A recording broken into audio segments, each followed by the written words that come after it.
tu as dit quelque chose d'assez intéressant. C'est que tu chantais à l'église. Mhm. Et aujourd'hui, tu as décidé de chanter pour un public plus large. Mhm. Je sais que pour plusieurs personnes qui vont à l'église, c'est quelque chose qui est vu de façon malsaine. Comment tes parents ont perçu ça quand tu chantais à l'église et que tu leur dis, bon, moi, j'ai envie de chanter pour un public plus large? Alors, ils n'ont pas vraiment fait la différence. Hein. Pour eux, chanter, c'est chanter. Hein. Que tu chantes pour Dieu ou que tu chantes pour... voilà. Quand je leur disais que je voulais chanter, ils voyaient juste le fait que José veuille chanter. Ils ne voyaient pas qu'elle voulait faire de la musique dite séculaire, la musique gospel. Non, ils n'avaient pas de spécificité. Quoique ma mère m'a déjà dit, non, il faut que tu fasses des chansons pour Dieu, des trucs comme ça. Mais ça, c'est maintenant. Mais sinon, dans le temps, ils n'avaient pas fait de différence. Par contre, beaucoup de personnes me disent, ah, mais tu as une voix pour le gospel, pourquoi tu chantes pas pour le Seigneur? Mieux, tu reviens à l'église, chanter pour le Seigneur. Et bon, Mais bon, c'est ça. Du coup, pourquoi j'ai fait ce choix? Pourquoi tu as fait ce choix? Pourquoi t'être peut-être un peu éloigné de cette partie, de cet univers? Je ne me suis pas éloigné de cet univers, mais je me dis, pour chanter pour Dieu, pour moi, c'est un sacerdoce. C'est vraiment comme si tu prêtes serment. Il y a la vie qui va avec, il y a les endroits à fréquenter qui vont avec, il y a le code vestimentaire, c'est vraiment un sacerdoce. Je dirais pas que je suis prête, mais généralement, ce genre de personnes-là répondent à un appel.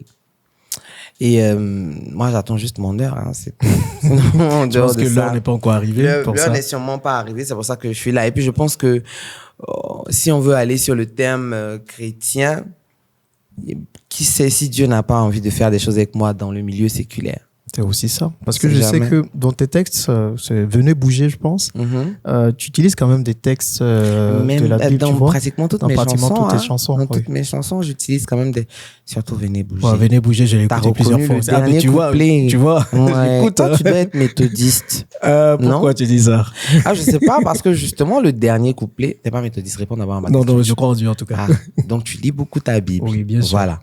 Parce que le dernier couplet, c'est, voilà. Les oiseaux du chant. T'as vu, non? Ouais, c'est l'avant-dernier couplet. C'est exactement ça. Okay. Donc, tu essaies quand même de mettre ce genre de texte en fait, je dirais pas que j'essaie, je me dis que c'est la vérité. C'est ça. C'est limite la vie. C'est tout ce que nous vivons, c'est tout ce que nous trouvons autour de nous.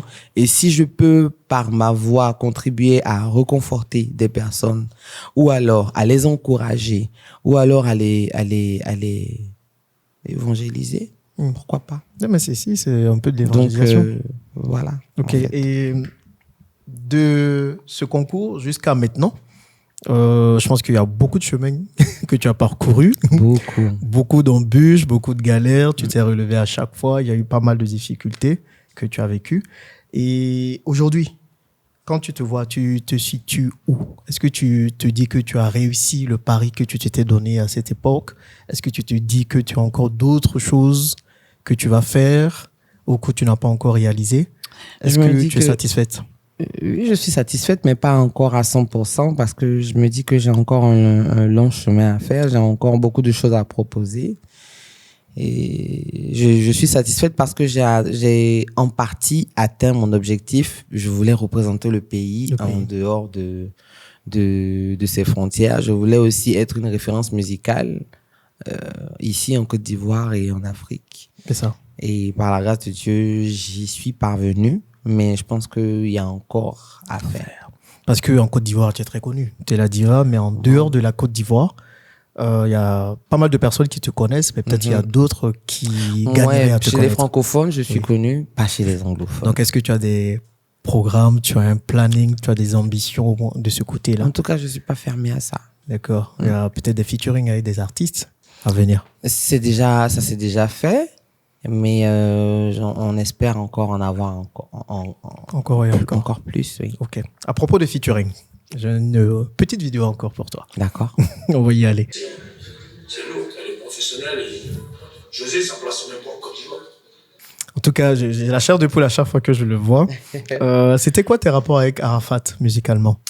Musicalement, on avait de très bons rapports. Hein. On a eu à faire une collaboration une seule fois. D'accord. Et après, il n'y a plus eu de rapports musicaux.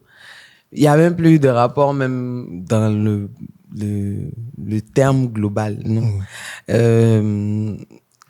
C'est quelqu'un qui est il est très autodidacte, musicalement parlant.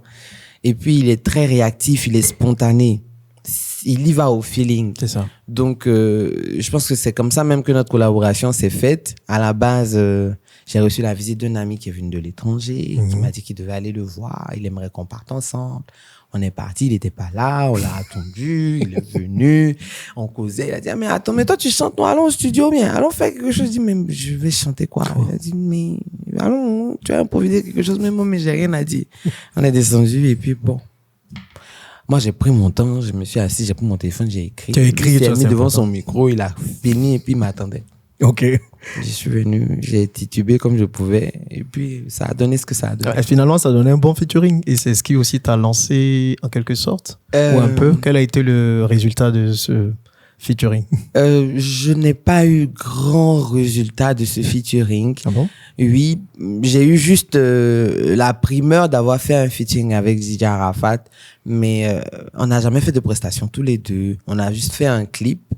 Et puis, c'est tout. Il n'y a pas eu de promo autour. Ça s'est fait tout seul parce que c'était DJ Arafat dans le temps. Mais il n'y a pas vraiment eu de promo autour de cette chanson. Donc, c'est resté comme ça. C'est resté comme ça. Est-ce que du coup, ça t'a affecté d'une façon ou d'une autre? Parce qu'il y avait quelque chose qui était resté en suspens. C'est quelqu'un que j'ai connu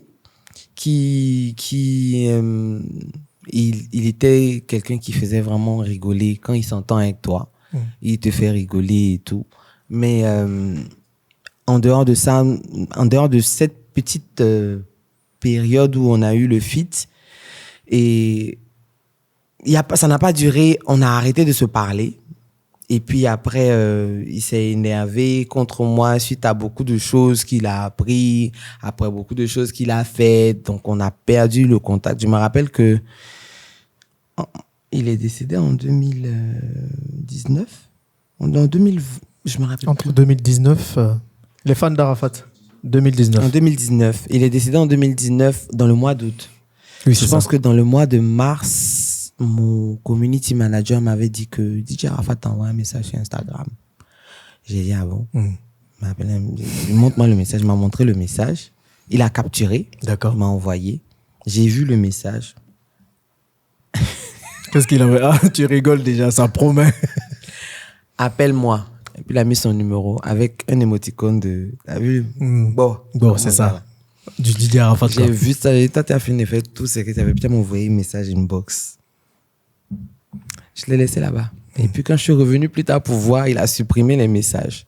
Donc c'est juste ça. J'ai eu mal parce que je me suis dit, ça se trouve, peut-être qu'il voulait me demander pardon. C'est ça. Ça se trouve, il voulait me parler pour me dire quelque chose parce que dans la période, on entendait qu'il subissait beaucoup de stress, des trucs comme ça.